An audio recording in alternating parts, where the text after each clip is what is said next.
밤에 2번 이상 화장실 때문에 깨는 분들 절대 그냥 넘기시면 안 됩니다. 단순히 나이 때문이라고 생각했다가 더 큰 문제를 놓치는 경우가 많기 때문입니다. 많은 분들이 이렇게 말씀하십니다. 나이 들면 원래 밤에 자주 깨는 거 아닌가요? 우리 남편도 그렇고 친구들도 다 그래요. 늙으면 어쩔 수 없는 거죠. 그런데 정말 그럴까요? 만약 밤마다 깨는 이유가 단순히 나이 때문이 아니라 몸속에서 조용히 진행되고 있는 작은 이상 때문이라면 어떨까요? 안녕하세요. 100세 시대 건강길잡이입니다. 반드시 알아야 할 건강 이야기 꼭 기억해 두시고 지금부터 바꿔보시기 바랍니다. 서울대병원 비뇨의학과 연구에 따르면 밤에 2번 이상 깨는 사람은 그렇지 않은 사람보다 심혈관 질환 위험이 더 높았습니다. 단순히 잠을 못 잤다는 문제가 아니라는 뜻입니다. 밤에 자꾸 깬다는 건 몸이 제대로 회복하지 못하고 있다는 뜻이고 혈관과 신경, 심장과 뇌가 쉬어야 할 시간에 쉬지 못하고 있다는 뜻입니다. 그런데 더 놀라운 사실이 있습니다. 밤마다 화장실 때문에 깨는 분들 중 상당수는 검사 결과가 모두 정상이었습니다. 신장도 괜찮고 방광도 괜찮고 남성분들은 전립선도 심하지 않았습니다. 검사는 정상이었는데 왜 그렇게 자주 깨는 걸까요? 한 사례를 말씀드리겠습니다. 69세 김정래 씨는 3년 넘게 밤마다 3번 이상 깨셨습니다. 남편과 둘이 살고 계셨는데 밤마다 깨니까 남편도 같이 깨게 되고 부부가 둘 다 피곤해졌습니다. 처음에는 그냥 나이 탓이라고 생각하셨습니다. 친구들도 다 그렇다고 했고 텔레비전에서도 노인들은 원래 밤에 자주 깬다고 하니까 그런 줄 아셨습니다. 그런데 시간이 갈수록 점점 심해졌습니다. 낮에는 자꾸 졸렸습니다. 밥을 먹고 나면 소파에 앉아 깜빡깜빡 졸았습니다. 손주가 집에 와도 놀아줄 기운이 없었습니다. 친구들이 밖에 나가자고 해도 귀찮아서 거절하는 날이 많아졌습니다. 무엇보다 가장 힘든 건 잠드는 것 자체가 무서워졌다는 겁니다. 오늘 밤에도 또 깨겠지. 또 새벽에 깨서 뒤척이겠지. 다시 못 자면 내일도 힘들 텐데. 이런 생각이 들기 시작하면 몸은 잠들기 전부터 긴장합니다. 그리고 몸이 긴장하면 잠은 더 얕아집니다. 작은 소리에도 깨고 작은 자극에도 깨고 소변이 조금만 차도 크게 느껴집니다. 많은 분들이 비슷한 경험을 하십니다. 저녁에는 일부러 물도 안 마십니다. 혹시 밤에 화장실 갈까봐 국물도 안 먹고 과일도 안 먹고 수박도 피합니다. 그런데도 새벽 2시쯤 눈이 떠집니다. 아랫배가 약간 묵직합니다. 참아보려고 누워있지만 점점 더 신경이 쓰입니다. 결국 일어나 화장실에 갑니다. 그런데 막상 가보면 소변량은 많지 않습니다. 조금밖에 안 나왔는데도 몸은 마치 큰일 난 것처럼 반응한 겁니다. 다시 누워서 겨우 잠들었는데 이번에는 새벽 4시쯤 또 눈이 떠집니다. 그러면 아침에는 머리가 멍합니다. 몸은 잔 것 같지가 않습니다. 하루 종일 피곤하고 집중도 안 됩니다. 그렇다면 왜 이런 일이 생길까요? 많은 분들이 방광이 약해져서 그런가 보다, 전립선이 커져서 그런가 보다 하고 생각하십니다. 물론 그런 경우도 있습니다. 하지만 검사상 큰 이상이 없는데도 밤마다 깨는 분들은 다른 이유를 봐야 합니다. 그 핵심은 바로 몸속 작은 혈관과 신경입니다. 우리 몸에는 모세혈관이라는 아주 가는 혈관이 있습니다. 머리카락보다 더 가늘어서 눈에 보이지도 않습니다. 그런데 이 작은 혈관들이 온몸에 산소와 영양분을 보내주는 역할을 합니다. 방광도 예외가 아닙니다. 방광벽과 주변 신경에도 이런 작은 혈관들이 빽빽하게 퍼져 있습니다. 그런데 문제는 이 모세혈관이 아주 약하다는 겁니다. 몸 안에 만성 염증이 조금씩 쌓이면 작은 혈관의 흐름이 나빠집니다. 혈류가 잘 안 되면 방광 주변 신경은 충분한 산소와 영양을 받지 못합니다. 그러면 신경이 점점 예민해집니다. 예민해진 신경은 아주 작은 자극에도 크게 반응합니다. 낮에는 괜찮았던 소변량도 밤에는 크게 느껴집니다. 실제로는 화장실에 갈 정도가 아닌데도 뇌는 빨리 일어나야 한다고 신호를 보냅니다. 그래서 검사 결과는 정상이지만 밤마다 자꾸 깨는 분들이 많습니다. 여기서 많은 분들이 또 하나 큰 실수를 하십니다. 밤에 깨기 싫으니까 저녁에는 물을 안 마셔야겠다. 그런데 오히려 물을 너무 안 마시면 몸은 더 예민해집니다. 혈액이 진해지고 몸속 수분 균형이 깨집니다. 몸은 이 상태를 위험하다고 느낍니다. 그러면 신장이 더 민감하게 반응합니다. 결국 밤에 소변을 더 자주 만들게 됩니다. 물 안 마셨는데 왜 더 자주 깨는지 이해가 안 됐던 분들 사실은 이 이유 때문인 경우가 많습니다. 그리고 여기서 끝이 아닙니다. 밤에 자주 깨는 분들이 놓치고 있는 아주 중요한 원인이 하나 더 있습니다. 바로 몸속 미네랄 균형입니다. 많은 분들이 건강 때문에 아주 싱겁게 드십니다. 물론 짜게 먹는 것은 좋지 않습니다. 하지만 너무 싱겁게 먹는 것도 문제가 될 수 있습니다. 몸속 나트륨이 부족하면 물이 혈관 안에 머물지 못하고 조직으로 빠져나갑니다. 그래서 낮에는 다리가 붓고 발목이 무거워집니다. 양말 자국이 깊게 남기도 합니다. 그런데 밤에 누우면 낮 동안 다리에 몰려있던 물이 다시 혈관으로 돌아옵니다. 신장은 갑자기 늘어난 수분을 처리하려고 합니다. 결과는 뭘까요? 또 화장실입니다. 특히 오후만 되면 발목이 붓는 분들, 다리가 무거운 분들, 양말 자국이 심하게 남는 분들은 이 가능성을 꼭 생각해 보셔야 합니다. 그렇다면 도대체 어떻게 해야 할까요? 지금부터 많은 분들이 생각지도 못했던 아주 간단한 방법을 말씀드리겠습니다. 돈도 거의 들지 않습니다. 집에 있는 것만으로도 충분합니다. 그런데 이 이야기를 들으면 아마 많은 분들이 처음에는 이렇게 말씀하실 겁니다. 아니, 자기 전에 그걸 먹으라고요?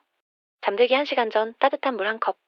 그리고 여기에 소금 아주 약간, 정말 손가락으로 집었을 때 한 꼬집 정도와 레몬 한 조각을 넣는 겁니다.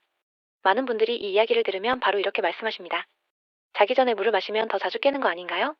소금은 혈압에 안 좋다는데 괜찮은 건가요? 레몬은 그냥 맛 때문에 넣는 건가요? 처음에는 이상하게 들릴 수 있습니다. 상식과 반대로 느껴지기 때문입니다. 하지만 중요한 건 양과 방식입니다. 제가 말씀드리는 건 큰 컵으로 물을 많이 마시라는 게 아닙니다. 종이컵 한 컵 정도 되는 작은 양입니다. 너무 많이 마시면 오히려 불편할 수 있습니다. 핵심은 몸을 편안하게 만드는 겁니다. 먼저 따뜻한 물부터 말씀드리겠습니다. 차가운 물은 몸을 긴장시키고 혈관을 수축시킵니다. 반대로 따뜻한 물은 혈관을 부드럽게 열어주고 몸을 이완시킵니다. 특히 잠들기 전에 따뜻한 물을 천천히 마시면 몸이 긴장을 풀기 시작합니다. 쉽게 말하면 몸이 이제는 쉬어도 된다라고 느끼게 되는 겁니다. 그래서 따뜻한 물은 단순히 목을 축이는 역할만 하는 게 아닙니다. 몸 전체를 잠잘 준비 상태로 바꿔주는 역할을 합니다. 여기서 중요한 건 물의 온도입니다. 너무 뜨거운 물은 오히려 위를 자극할 수 있습니다. 반대로 너무 차가운 물은 몸을 긴장시킵니다. 컵을 손으로 잡았을 때 따뜻하다고 느껴지는 정도가 가장 좋습니다. 다음은 소금입니다. 이 부분에서 걱정하시는 분들이 정말 많습니다. 저는 혈압 때문에 싱겁게 먹는데 괜찮을까요? 소금은 무조건 적게 먹어야 하는 거 아닌가요? 걱정하시는 마음 충분히 이해합니다. 하지만 여기서 말하는 소금은 정말 작은 양입니다. 맛도 거의 느껴지지 않을 정도의 한 꼬집입니다. 이 정도 양은 혈압을 크게 올릴 정도가 아닙니다. 오히려 몸속 수분이 혈관 안에 안정적으로 머물 수 있도록 도와주는 역할을 합니다. 몸속 나트륨이 너무 부족하면 물이 혈관 밖으로 빠져나갑니다. 그래서 낮에는 다리가 붓고 밤에는 다시 그 물이 혈관으로 돌아오면서 화장실을 가게 되는 겁니다. 한 사례를 말씀드리겠습니다. 70세 윤봉남 씨는 건강 때문에 싱겁게 드시는 습관이 있었습니다. 국도 거의 안 드셨고 반찬도 간을 거의 안 하셨습니다. 처음에는 좋은 습관이라고 생각하셨습니다. 그런데 이상하게 오후만 되면 발목이 붓고 양말 자국이 깊게 남았습니다. 밤에는 꼭 3번 이상 화장실에 가야 했습니다. 처음에는 물을 많이 마셔서 그런 줄 알았습니다. 그래서 저녁에는 물도 줄이고 과일도 안 드셨습니다. 그런데도 별 차이가 없었습니다. 나중에 식습관을 자세히 돌아보니 너무 싱겁게 드시고 있었습니다. 그래서 짜게 먹으라는 뜻이 아니라 지나치게 부족하지 않도록 균형을 맞추는 게 중요하다고 말씀드렸습니다. 몇 주 뒤에는 발목 붓기가 조금 줄었고 밤에 깨는 횟수도 전보다 줄었다고 하셨습니다. 많은 분들이 짜게 먹는 것만 걱정하시는데 너무 싱겁게 먹는 것도 몸에는 부담이 될 수 있습니다. 중요한 건 적당한 균형입니다. 그리고 마지막이 레몬입니다. 레몬은 단순히 향을 내기 위해 넣는 게 아닙니다. 레몬에는 비타민C와 항산화 성분이 들어있습니다. 이런 성분들은 몸속 염증을 줄이고 혈관 건강을 돕는 데 도움이 될 수 있습니다. 또 하나 중요한 건 향입니다. 사람은 냄새와 기억이 아주 강하게 연결되어 있습니다. 같은 향을 반복해서 맡으면 몸이 그 향을 특정한 상황과 연결하게 됩니다. 예를 들어 매일 밤 따뜻한 물에 레몬을 넣어 마시면 나중에는 레몬 향만 맡아도 몸이 이제 잘 시간이다라고 느끼게 됩니다. 61세 오복순 씨는 밤에 2번 정도 깨는 것도 힘들었지만 한 번 깨면 다시 잠들지 못하는 게 더 큰 문제였습니다. 새벽 2시에 깨면 4시까지 뒤척였습니다. 잠이 안 오니까 점점 불안해졌고 잠드는 것 자체가 무서워졌습니다. 그러다 잠들기 전에 따뜻한 물에 레몬 한 조각을 넣어 천천히 마시는 습관을 시작했습니다. 그냥 급하게 마신 게 아닙니다. 컵을 2손으로 잡고 레몬 향을 맡고 천천히 한 모금씩 마시면서 하루를 정리했습니다. 오늘 좋았던 일, 고마웠던 일, 감사했던 일을 떠올렸습니다. 몇 주 뒤에는 이런 말씀을 하셨습니다. 예전에는 깨면 끝이라고 생각했어요. 그런데 이제는 깨도 다시 잠들 수 있다는 마음이 생겼어요. 이게 정말 중요합니다. 밤에 한 번도 안 깨는 것도 중요하지만 깨더라도 다시 잠들 수 있다는 안정감이 생기는 것. 그게 훨씬 중요합니다. 그래서 따뜻한 물은 단순히 물로 생각하지 마시고 하루를 마무리하는 작은 의식으로 생각하시면 좋습니다. 매일 같은 시간에 같은 컵으로 같은 장소에서 천천히 드십시오. 그리고 급하게 들이켜지 마십시오. 가능하면 10분 정도 걸려서 천천히 드시는 게 좋습니다. 컵을 2손으로 감싸고 향을 맡고 한 모금씩 천천히 드시면서 몸을 편안하게 만드십시오. 그런데 여기서 많은 분들이 또 실수하십니다. 좋다고 하면 갑자기 한꺼번에 다 바꾸려고 하십니다. 저녁 물도 끊고 커피도 끊고 산책도 하고 발 담그기도 하고 운동도 하고 밥도 줄이고 간식도 끊고 이렇게 한꺼번에 시작하면 오래 못 갑니다. 건강은 단거리 경주가 아닙니다. 천천히 가야 오래 갑니다. 처음 2주는 따뜻한 물만 해보십시오. 그 다음에는 저녁 산책을 추가하십시오. 그 다음에는 오후 커피를 줄여보십시오. 이렇게 하나씩 바꾸셔야 몸도 부담이 없고 오래 유지할 수 있습니다. 그런데 아직 끝이 아닙니다. 밤에 자주 깨는 분들이 정말 많이 놓치는 습관이 하나 더 있습니다. 바로 아침 햇빛과 낮 활동입니다. 이걸 바꾸면 밤이 완전히 달라질 수 있습니다. 밤에 잘 자려면 밤만 바꾸면 된다고 생각하는 분들이 많습니다. 그런데 꼭 그렇지는 않습니다. 밤은 낮의 결과입니다. 낮 동안 어떻게 움직였는지, 얼마나 햇빛을 받는지, 얼마나 오래 앉아 있었는지에 따라 밤이 달라집니다. 특히 중요한 건 아침 햇빛입니다. 우리 몸에는 생체시계가 있습니다. 아침에 햇빛을 보면 뇌가 지금은 아침이다라고 인식합니다. 그러면 약 14시간 뒤에 멜라토닌이라는 수면 호르몬이 나오기 시작합니다. 그런데 아침에 늦게 일어나고 커튼도 열지 않고 햇빛도 보지 않으면 몸은 밤이 언제 시작되는지 잘 모르게 됩니다. 그러면 밤에 잠이 얕아지고 작은 자극에도 쉽게 깨게 됩니다. 한 사례를 말씀드리겠습니다. 67세 한태수 씨는 퇴직 후 생활이 많이 느슨해졌습니다. 어떤 날은 아침 8시에 일어나고, 어떤 날은 10시에 일어나고, 늦게 자고 늦게 일어나는 날도 많았습니다. 처음에는 편하다고 느끼셨습니다. 하지만 시간이 갈수록 밤에 잠이 안 왔습니다. 새벽 2, 3시까지 텔레비전을 보다가 겨우 잠들고 자다가도 여러 번 깨게 됐습니다.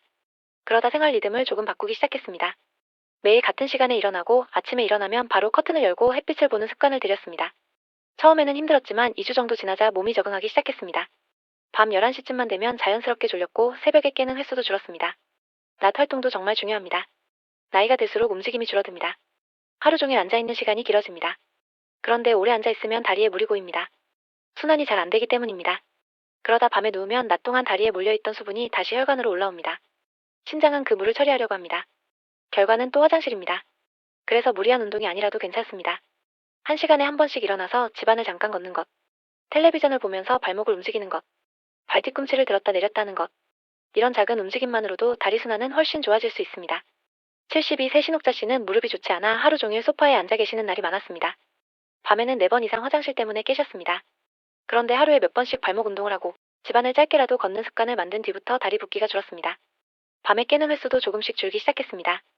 이처럼 큰 운동보다 중요한 건 꾸준함입니다. 그리고 꼭 조심해야 하는 것이 있습니다.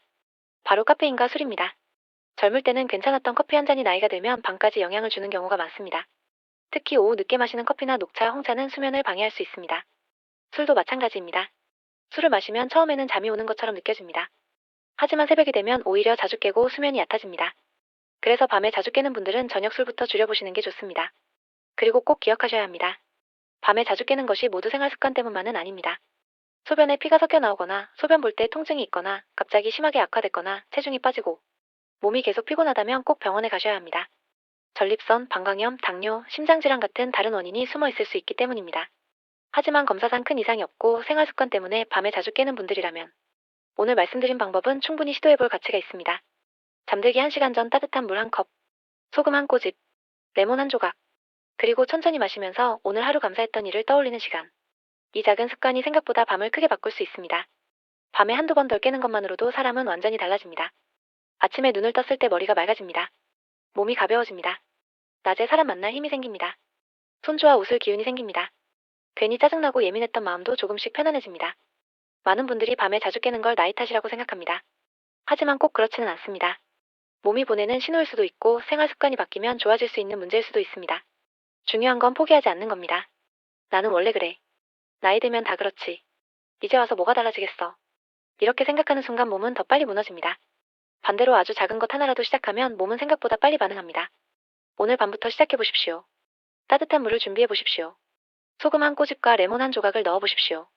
그리고 천천히 마시면서 오늘 하루를 정리해 보십시오. 며칠은 큰 변화가 없을 수도 있습니다. 괜찮습니다. 몸은 하루아침에 바뀌지 않습니다. 하지만 2주 정도만 꾸준히 해보시면 분명히 달라지는 걸 느끼실 수 있습니다. 새벽에 덜 깨고 다시 잠들기가 쉬워지고 아침이 조금 더 가벼워질 수 있습니다. 밤이 덜 무서워질 수 있습니다. 그리고 그 변화는 생각보다 훨씬 큰 차이를 만듭니다. 잠을 잘 잔다는 건 단순히 편한 문제가 아닙니다. 내일을 살아갈 힘을 다시 얻는 일입니다. 오늘 밤은 조금 더 편안하시길 바랍니다. 그리고 여러분 모두가 깊고 따뜻한 잠을 되찾으시길 바랍니다. 여러분의 작은 습관 하나가 10년 뒤 건강을 바꿉니다. 제가 여러분께 바라는 건 거창한 건강이 아닙니다. 아프지 않는 것, 편하게 잠드는 것, 오래 걷는 것, 그 소박한 건강을 지키는 방법, 앞으로도 계속 전해드리겠습니다. 도움이 되셨다면 가족과 주변에 꼭 함께 공유해주시고 구독과 좋아요로 응원해주세요. 100세 시대 건강길잡이였습니다.